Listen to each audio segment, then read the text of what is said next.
Welcome to Parenting ADHD with Aymara, the podcast for parents who want to create calmer homes, improve their child's focus and behavior, and reduce the daily stress that often comes with raising a child with ADHD. If you're dealing with meltdowns, homework battles, constant reminders, emotional overwhelm, or simply feeling exhausted and unsure of what to do next, you are in the right place. I'm Aymara Valladares, licensed clinical professional counselor and creator of the Calm Focus Method. For years, I've helped parents better understand ADHD and implement practical strategies that create lasting change at home and at school. Each week, I'll share simple tools, real-life examples, and proven techniques to help you reduce chaos, build stronger connection with your child, and create the calm, structured environment where children with ADHD can thrive. So whether you're driving to work, folding laundry, or taking a well-deserved break, thank you for being here. Let's get started. This is Parenting ADHD with Aymara Valladares. Hello and welcome back to Parenting ADHD with Aymara Valladares. I'm so glad you're here. Today, we're talking about a sentence I hear from parents all the time. He knows better. And you know what? Sometimes he absolutely does. Your child knows they're not supposed to grab something out of their sibling's hand. They know they're supposed to raise their hand before speaking. They know they're not supposed to run across the parking lot. They know hitting isn't okay. They know they shouldn't throw the controller when they lose. You have explained it. You have practiced. You have probably explained it again and again. And then they do it anyways. You look at them and say, "Why did you do that?" And your child looks back at you and says, "I don't know." And sometimes they really don't. Today I want to talk about why that happens. Because one of the hardest things about parenting a child with ADHD is watching your child make a choice that you know they're not supposed to make. And it's very easy to think, they're not listening, they don't care, they're being disrespectful, they're doing this on purpose. But sometimes what's actually happening is much simpler. Their body acted before their brain had enough time to stop it. And that's what we're going to work on today. Not excuses, not letting inappropriate behavior slide. We're going to talk about how we help children build something incredibly important: the pause between the impulse and the action. I remember talking with a mom whose son kept getting in trouble at school. He would call out answers, get out of his seat, touch things that weren't his, grab things from other kids, and occasionally push another child when he became frustrated. His mom was exhausted. She said to me, "I don't understand it. We talk about this every morning before school." She told me their routine. Before he got out of the car, she'd remind him, "Keep your hands to yourself. Raise your hands before speaking. Think before you act." And he knew every rule. If you asked him what he was supposed to do, he could tell you. That's important, because the problem wasn't necessarily knowing the rule. The problem was accessing that rule quickly enough when the impulse appeared. There's a big difference between the two. Knowing isn't the same as doing. This is something I really want parents to understand. A child can know exactly what they're supposed to do and still struggle to do it in the moment. Think about adults. We know we're supposed to be patient. We know we shouldn't yell. We know we shouldn't send that text when we're angry. We know we should put our phones down and go to sleep. Do we always do it? Of course not. And we are adults. Now imagine being 8 years old with a brain that already struggles with impulse control. That's why I want us to move away from you know better and towards how can I help you do what you already know? That's a very different parenting question. Imagine there is a button sitting in front of you. You're told, don't touch this button. But the button lights up. It makes noise. Everybody around you is excited. And your brain is screaming, push it, push it. For many children with ADHD, there's very little space. I want to do this, and I did this. The thought comes, the body moves, then the thinking catches up. That's why you sometimes hear, I didn't mean to. And as a parent, we think, of course you meant to. You just did it. But what your child may actually mean is, I didn't plan to do it. That's different. Again, it doesn't mean there shouldn't be consequences. But understanding the difference helps us teach instead of simply punish. Let's coach this together. Let's use a real life example. Your two children are sitting on the couch. One has the remote. Your child with ADHD wants the remote. Instead of asking, they grab it. Their sibling grabs it back. Now there's yelling, maybe pushing. You walk into the room and say, what happened? Immediately. He started it. No, she did. And welcome to family court. We've all been there. Our instinct might be, give it back. You know better than to grab. But let's slow the moment down. After everyone is calm, try saying, let's rewind what happened. You wanted the remote. What did your body do? Your child says, I grab it. Then ask, what could we put between wanting and grabbing? Maybe the answer is, ask for it. Good. Now practice. Just rewind the scene.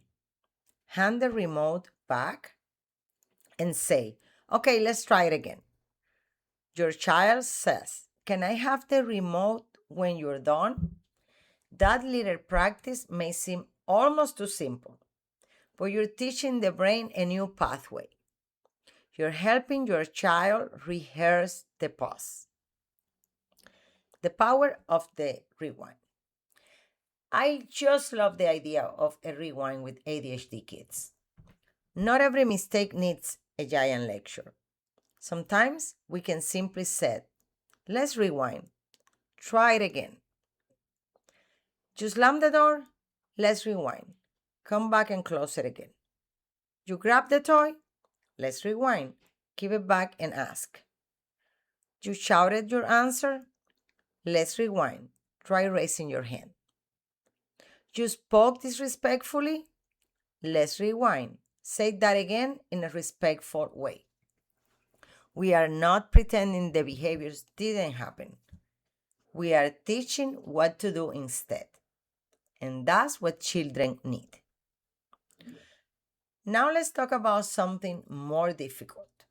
Sometimes impulsivity isn't just interrupting or grabbing. Sometimes it's hitting, pushing, throwing something, kicking. And I want to be very clear here. Understanding ADHD does not mean allowing unsafe behavior. Safety always comes first. If your child hits, you intervene with calm and firmly. You might say, I won't let you hit.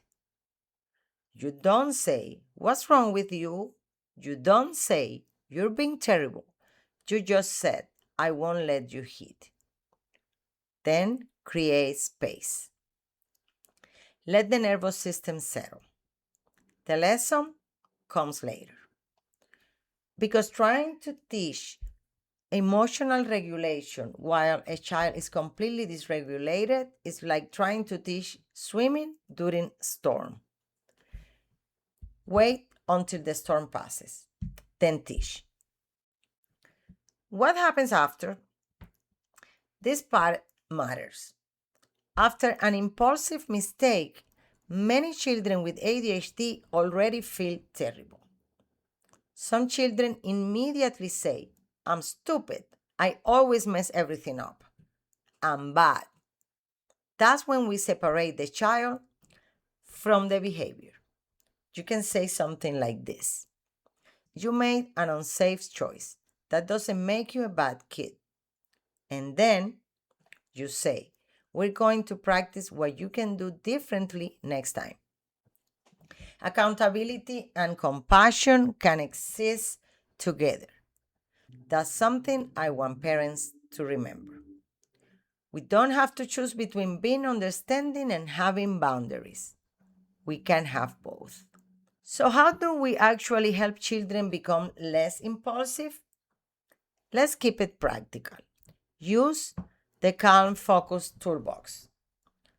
Number 1, teach a pause word. Choose something simple. Use the word pause, stop, freeze, maybe even a silly family word that gets their attention. Practice it when everyone is calm. The goal is for that word eventually to become a cue. Wait, think, then act. Number 2, practice before the situation happens. If your child struggles in stores, practice before going inside. We're going into Target. What do we do when we see something we want? Let your child answer. Ask first. Exactly. Don't wait for the problem to teach the skill. Prepare the brain beforehand. Number 3, use the rewind. When appropriate, give your child a chance to redo the behavior. Let's rewind. Short, simple. Don't use a 10 minutes lecture. Number 4, notice the pause. And this is huge. We are very good at noticing impulsivity. But are we noticing self-control? Your child reaches for something, then stops themselves. Say it. I saw that. You wanted to grab it, but you stopped yourself. That was self-control. That's the behavior we want to grow. Number 5, keep expectations realistic. We are building a skill. Your child isn't going to learn impulse control on Tuesday and master it by Thursday. There will be progress, then setbacks, then progress again. And that's perfectly normal. This week at home, I want you to try something very simple. Pick one impulsive behavior, just one. Maybe interrupting, grabbing, running ahead, calling out, hitting when frustrated. Don't try to fix everything at once. Identify the behavior and identify the pause you want to teach. For example, impulse, grab the toy. Pause, ask first. Or impulse, yell the answer. Pause, raise your hand. Then practice it when your child is calm.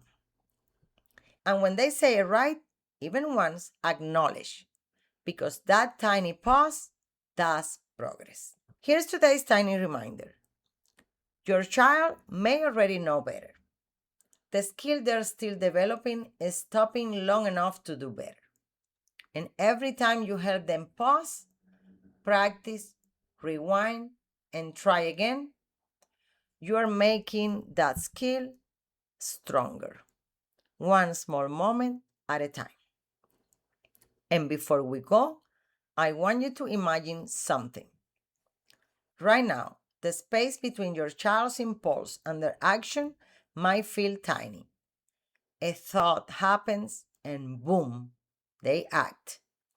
But we're going to work on that space, little by little, a little step at a time. Today, it might be half a second. Someday, it becomes 2 seconds, then maybe 5.